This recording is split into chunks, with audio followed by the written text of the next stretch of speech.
Un peu meurtrie finalement d'être à tous les coups réduite au silence. Mais pourquoi lorsque moi j'ai décidé de rétablir la vérité en racontant ma vie finalement et en impliquant les acteurs, c'est-à-dire ceux qui ont fait partie de ma vie à ce moment-là, afin d'expliquer mon combat, afin d'expliquer mes motivations, pourquoi il faut à ce moment-là parler de vie privée.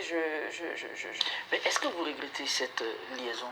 Je ne les regrette pas parce qu'au final, ce sont elles et ce sont tous ces échecs qui m'ont façonné au final. Et c'est en cette position de femme avertie que je voulais également sensibiliser mes jeunes sœurs.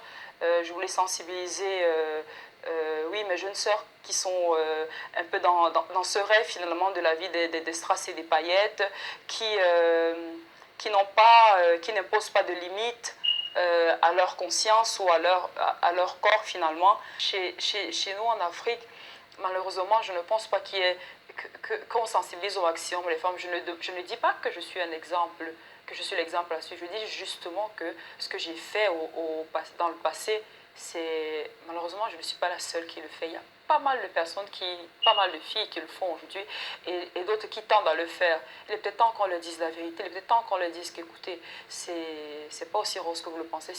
Moi, je l'ai vécu comme une prison dorée et si je l'ai vécu comme une prison dorée, ce n'est pas de la faute peut-être à celui qui m'a mis dans cette prison-là, c'est également parce que je n'ai pas moi su dire stop quand il fallait dire stop. Donc vous ayez le courage, lorsque vous avez l'impression que vous n'êtes plus en harmonie avec votre conscience, vos valeurs et votre éducation, de dire stop.